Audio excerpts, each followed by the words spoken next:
Hello friends, चलिए देखते हैं अगली क्लास। ये पार्ट 2 है सेट 2 का सवाल नंबर 8वां। ठीक है, दिया है इसमें कि ए बी से आधा कुशल है जो सी से 3 गुना कुशल है। ठीक है, वे तीनों मिलकर एक काम को कितने दिनों में पूरा कर सकेंगे? बी अकेले यह काम 6 दिन में पूरा करता है। ठीक है, तो यहाँ दिया गया है ए जो व्यक्ति है वो बी से आधा कुशल है और बी जो है वो सी से 3 गुना है। हमने मान ली 3 व्यक्ति हैं, ए बी और सी। ठीक है, तो सवाल में कहा गया है कि अगर सी एक, ठीक है, सी क्या एक है, तो सी जो है अब 3 गुना है, कौन? बी। ठीक है, सी से 3 गुना हो गया। ठीक है, और दिया गया है इसमें कि बी से आधा है, बी से कैसा है? आधा है, तो 3/2।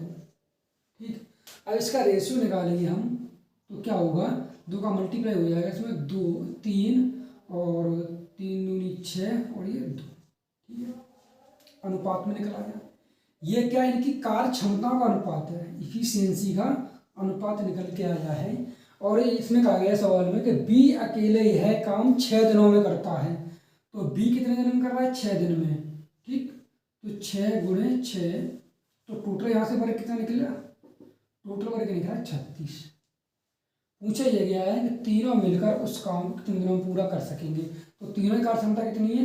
3 और 6 कितने हुए? 9 तो 11। ठीक है, टोटल वर्ग कितना है? 36। कार्य क्षमता कितनी है? 11। भाग लगा देंगे तो 11 तिया 33, 3 बचे 30 हो गए। ठीक है, 11 दूनी 22, पॉइंट लगा देंगे तो 3.2। ठीक है, और कितने बचेंगे? 11 दूनी 22, 8 बचे, 11/77। ठीक है, 11 तो 3.27 बी ऑप्शन हो जाएगा इसका।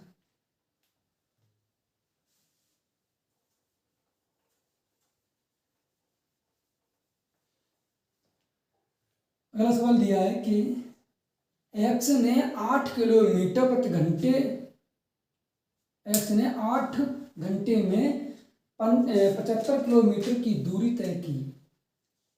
ठीक है, एक्स जो व्यक्ति है उसने 8 घंटे में 75 किलोमीटर की दूरी तय की है। कहा यह गया है कि उन्होंने आंशिक रूप से 5 किलोमीटर प्रति घंटे की चाल जो है वो पैदल की है और आंशिक रूप से साइकिल पर 12 किलोमीटर प्रति घंटे की चाल से। तो पूछा गया एक्स द्वारा पैदल तय की गई दूरी ज्ञात कीजिए, पैदल वाली दूरी ज्ञात करनी। ठीक है, तो हम मान रहे कुल दूरी कितनी? 75 किलोमीटर है एक्स। ठीक है, उसने मान लीजिए जो पैदल यात्रा की है वो एक्स दूरी तय की है और बची कितनी है? 75 माइनस एक्स बची। ठीक है ना, टोटल दूरी कितनी थी? 75 किलोमीटर। एक्स जो है उसने पैदल तय कर ली, अब बची थे साइकिल से कितनी करेगा? 75 माइनस एक्स। तो एक्स बट्टे चाल वाला दूरी बट्टे समय होता है, तो दूरी एक्स है और जो पैदल दूरी यात्रा की है वो कैसे की है? 5 किलोमीटर प्रति घंटे की चाल से। तो बट्टे 5 प्लस 75 माइनस एक्स बट्टे 12, ये साइकिल से दूरी तय की है और कुल समय कितना लगा है? 8 घंटे। ठीक है, अब इसे सॉल्व कर लेंगे। 5 और 12 का एलसीएम 60, 5 का इसमें देंगे भाग 60 में कितने? 12, 12 गुणा कर देंगे एक्स में तो 12x प्लस 12 का भाग देंगे 60 में कितने आ जाएगा? 5 बार, और 5 का मल्टीप्लाई 75 में कर देंगे तो 55 25 के 5 हासिल कितने हो जाएंगे? 2 और 5 7 35 और 2 37। ठीक है, और माइनस के 5x बराबर 8। क्रॉस मल्टीप्लाई कर लेंगे तो 12x में से 5x घटेंगे, कितने बचेंगे? 7x बराबर, ठीक, प्लस एक लाइन और लिख लेंगे हम 375 बराबर 8 6 48 480। ठीक है, 8 6 6 48 तो 480, उधर घटा दी कितने बचेंगे? 7x बराबर 105 बचेंगे जी। 375 एक 480 घटाएंगे कितने बचेंगे? 105 और 7 का भाग लेंगे कितना चला जाएगा? 7 एकम 7, 7 पंजे 35। तो एक्स की वैल्यू कितनी आ गई? 15। तो सवाल पूछा गया था एक्स की वैल्यू पूछी कितनी? 15 किलोमीटर।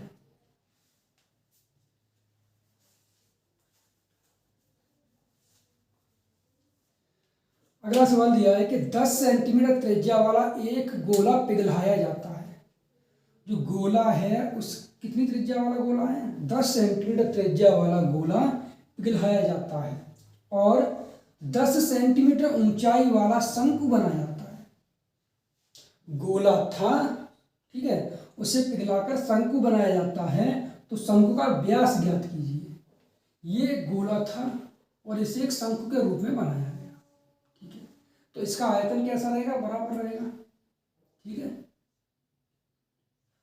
आयतन कैसा रहेगा? बराबर रहेगा, ठीक।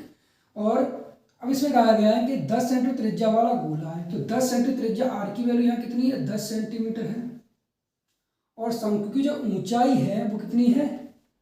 10 सेंटीमीटर। पूछा गया है व्यास, ठीक है। ये क्या है? एच, ठीक है। तो गोले का आयतन बराबर शंकु का आयतन। गोले का आयतन कितना होता है? 1/3 पाई आर स्क्वायर इंटू एच। ये क्या है? शंकु का आयतन बराबर गोले का आयतन कितना होता है? 4/3 पाई आर क्यूब, ठीक है। हम यहाँ लिख देंगे शंकु का आयतन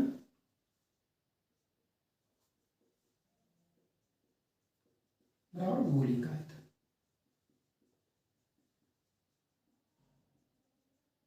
ठीक है।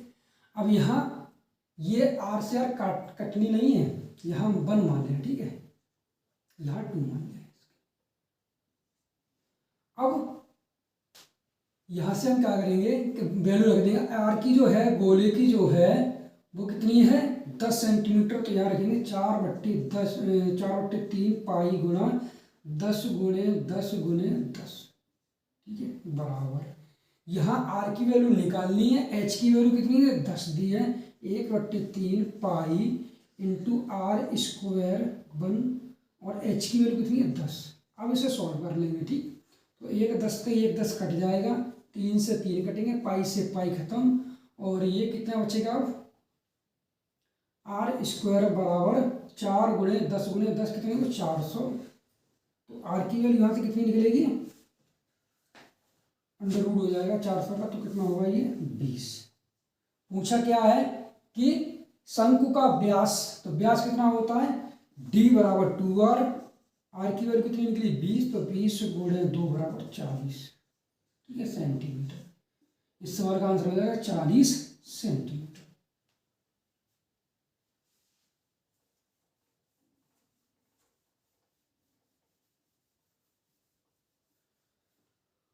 अगला सवाल दिया है कि एक सेट में 3 से शुरू होने वाला लगातार, एक सेट है, मतलब कोई सेट है, उसमें 3 से शुरू होने वाला लगातार 5 पूर्णांक होते हैं।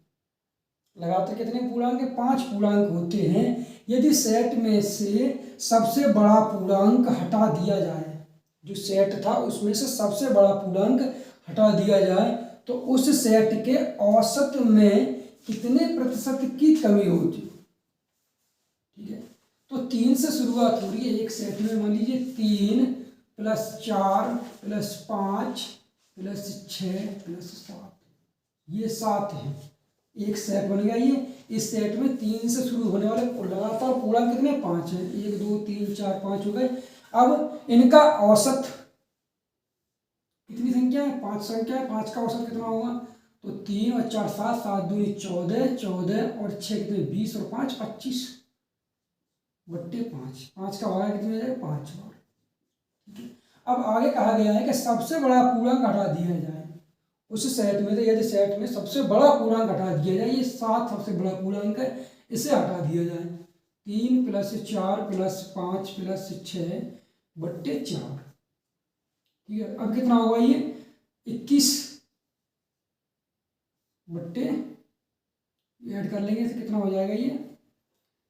3 और 4 7, 7 और 5 12, 12 और 6 कितने होंगे? 18 बट्टे 4। 4 का भाग देंगे, 4 चक 16, कितने बचे?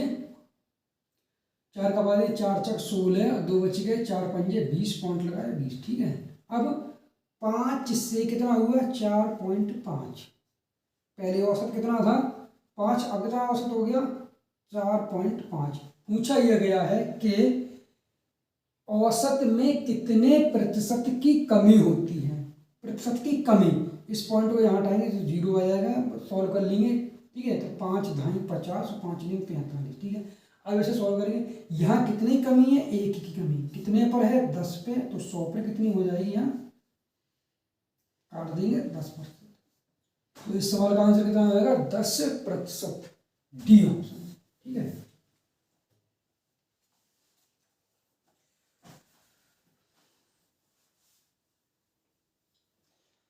अगला सवाल दिया है कि निम्नलिखित में से कौन सा न्यूनतम दो पूर्णांकों का योग है, मतलब कौन सा सबसे छोटा दो पूर्णांकों का योग है जिसका गुणनफल कितना है, 64 है। 64 के गुणनफल कितने कैसे होंगे, 2 गुने 2 गुने, ठीक है, 2 दूनी 4 दूनी 8 दूनी 16 दूनी 64, ठीक है, 16 दूनी 32 दूनी 64, ठीक। अब कहा यह गया है कि दो पूर्णांक बनने चाहिए। अब इनसे में दो पूर्णांक बना के और कौन से होने चाहिए, सबसे छोटे न्यूनतम पूर्णांकों का योग पूछा गया है और जिनका गुणनफल कितना होना चाहिए, ये होना चाहिए, ठीक है। तो 8 देखते हैं इसे, अगर हम 2 को ले लें, हम 2 और प्लस करें, 2 दूनी 4 दूनी 8 दूनी 16 दूनी 32, ठीक, तो कितना हो जाएगा, ये 34 होगा। तो इसका मतलब ये नहीं होगा, ठीक है। और देखते हैं, अगर इसी को 2 को ले लो, 2 दूनी 4 प्लस 2 दूनी 4 दूनी 8 दूनी 16, 16 4 कितना हुआ, 20 हुआ, ये ज़्यादा हो गया, ठीक है। इसमें ऑप्शन में दिया, ये तो ऑप्शन में दिया ही नहीं था, ये ऑप्शन में दिया है। और हम देखते हैं इससे छोटा हो सकता है, अगर हम 3 को ले लें तो 2 दूनी 4 दूनी 8 प्लस 2 दूनी 4 दूनी 8, तो कितना होगा, 16, ठीक है।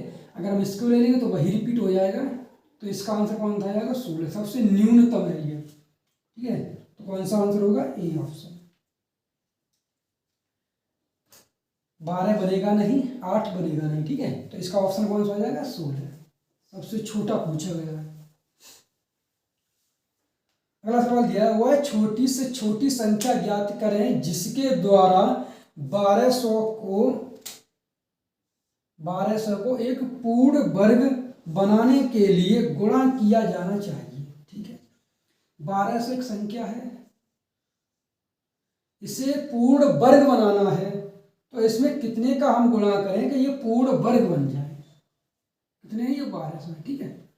1200 को कितने का गुणा किया जाए, पूर्ण वर्ग बन जाए। अगर हम इसमें करें गुणा, ऑप्शन से देखेंगे, इसे 3 का मल्टीप्लाई करेंगे तो कितना होगा, 12 या 36 और 00, 36 00, ये कितने का होता है, ये 60 का, 60 गुणे 60 का 3600, ये वर्ग पूरा बन गया, ठीक है। अगर इसकी जगह हम 5 का यूज करके देखेंगे, 1200 गुणे 5, तो 12 कितना, 12 पंजे 60, ये 6000, ये मान लीजिए 100 गुणे 60 हो, तो ये 60 किसी का वर्ग नहीं है, तो ये नहीं होगा, ठीक है। अगर हम देखते हैं 2 का मल्टीप्लाई करके, 1200 गुणा 2, 12 दूनी 24 और 00, अगर हम करें 100 गुणा 24, तो ये भी नहीं बन रहा, ये बन रहा है 10 का, लेकिन 24 किसी का नहीं होता, तो ये भी नहीं होगा।